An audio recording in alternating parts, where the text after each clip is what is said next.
Números 9.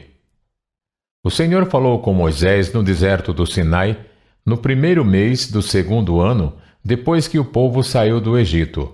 Ele disse: Os israelitas devem celebrar a Páscoa na ocasião própria. Celebrem-na no tempo determinado, ao pôr do sol do 14º dia deste mês, de acordo com todas as suas leis e ordenanças. Então Moisés ordenou aos israelitas que celebrassem a Páscoa. Eles a celebraram no deserto do Sinai, ao pôr do sol do 14º dia do primeiro mês. Os israelitas fizeram tudo conforme o Senhor tinha ordenado a Moisés. Mas alguns deles não puderam celebrar a Páscoa naquele dia, porque se haviam tornado impuros por terem tocado num cadáver. Por isso, procuraram Moisés e Arão naquele mesmo dia. E disseram a Moisés: Nós nos tornamos impuros por termos tocado num cadáver, mas por que deveríamos ser impedidos de apresentar a nossa oferta ao Senhor na ocasião própria como os demais israelitas? Moisés respondeu-lhes: Esperem até que eu saiba o que o Senhor ordena a respeito de vocês.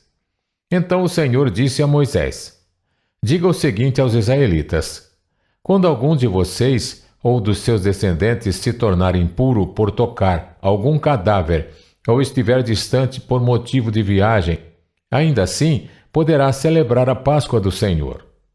Deverão celebrá-la no 14º dia do segundo mês, ao pôr do sol. Comerão o cordeiro com pães sem fermento e com ervas amargas. Não deixarão sobrar nada até o amanhecer e não quebrarão nenhum osso do cordeiro. Quando a celebrarem, obedeçam a todas as leis da Páscoa.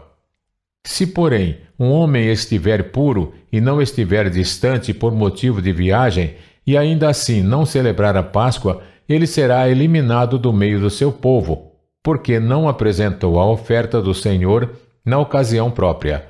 Ele sofrerá as consequências do seu pecado. Um estrangeiro residente entre vocês que queira celebrar a Páscoa do Senhor deverá fazê-lo de acordo com as leis e ordenanças da Páscoa. Vocês terão as mesmas leis para o estrangeiro e para o natural da terra.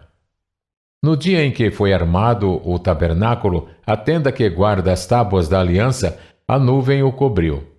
Desde o entardecer até o amanhecer, a nuvem por cima do tabernáculo tinha a aparência de fogo. Era assim que sempre acontecia.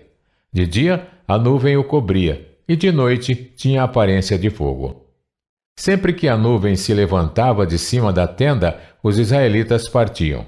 No lugar em que a nuvem descia, ali acampavam. Conforme a ordem do Senhor, os israelitas partiam e, conforme a ordem do Senhor, acampavam. Enquanto a nuvem estivesse por cima do tabernáculo, eles permaneciam acampados. Quando a nuvem ficava sobre o tabernáculo por muito tempo, os israelitas cumpriam suas responsabilidades para com o Senhor e não partiam. Às vezes, a nuvem ficava sobre o tabernáculo poucos dias. Conforme a ordem do Senhor, eles acampavam e também conforme a ordem do Senhor, partiam. Outras vezes, a nuvem permanecia somente desde o entardecer até o amanhecer, e quando se levantava pela manhã, eles partiam. De dia ou de noite, sempre que a nuvem se levantava, eles partiam. Quer a nuvem ficasse sobre o tabernáculo 2 dias, quer um mês, quer mais tempo, os israelitas permaneciam no acampamento e não partiam. Mas quando ela se levantava, partiam. Conforme a ordem do Senhor, acampavam e conforme a ordem do Senhor, partiam.